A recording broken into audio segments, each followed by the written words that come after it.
When you hear Thomas whistle, turn the page.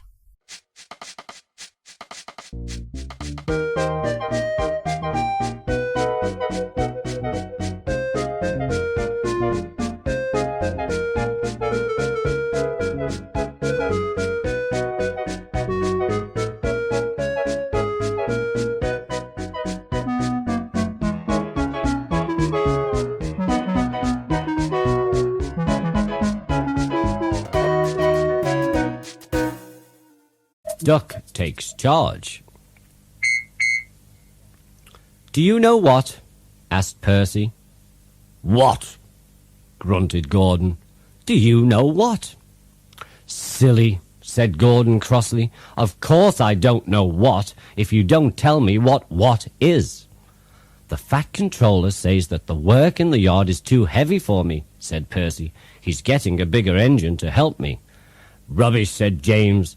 "Any engine could do it," he went on grandly. "If you worked more and chattered less, this yard would be a sweeter, a better, and a happier place." Percy went off to fetch some coaches. That stupid old signal, he thought. He was remembering the time when he had misunderstood a signal and gone backwards instead of forwards. "No one listens to me now. They think I'm a silly little engine and order me about. I'll show them, I'll show them," he puffed as he ran about the yard. But he didn't know how. By the end of the afternoon, he felt tired and unhappy. He brought some of the coaches to the station and stood puffing at the side of the platform. "Hello, Percy," said the Fat Controller. "You look tired."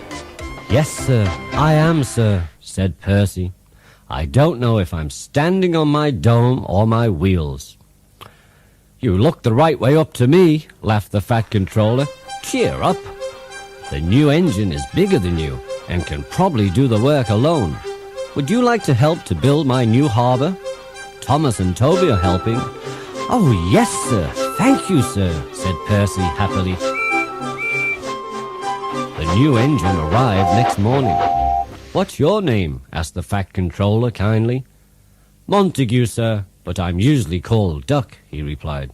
"They say I waddle." The engine smiled. "I don't really, sir, but I like Duck better than Montague." "Good," said the Fat Controller. "Duck it shall be."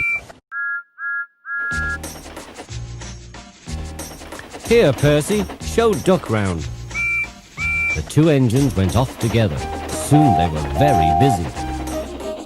James, Gordon, and Henry watched Duck quietly doing his work.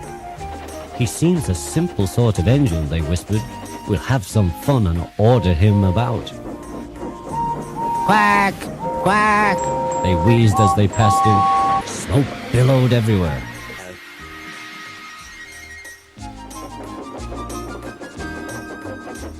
Percy was cross, but Duck took no notice. "They'll get tired of it soon," he said. "Do they tell you to do things, Percy?" "Yes, they do," answered Percy crossly. "Right," said Duck. "We'll soon stop that nonsense." He whispered something to Percy and then said, "We'll do it later." The Fat Controller had had a good day. He was looking forward to hot buttered toast for tea at home. Suddenly he heard an extraordinary noise. "Bother," he said, looking out of the window. He hurried to the yard. Henry, Gordon, and James were wheezing and snorting furiously while Duck and Percy sat calmly on the points outside the shed, refusing to let the other engines in. "Stop that noise!" bellowed the Fat Controller. "They won't let us in," hissed the big engines. "Duck, explain this behavior," demanded the Fat Controller.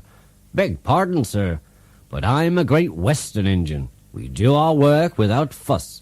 But begging your pardon, sir, Percy and I would be glad if you would inform these, engines that we only take orders from you." The big engines blew their whistles loudly. "Silence!" snapped the Fat Controller. "Percy and Duck," he said, "I am pleased with your work today, but not with your behavior tonight. You have caused a disturbance." Percy and Duck looked very worried. Gordon, Henry, and James sniggered.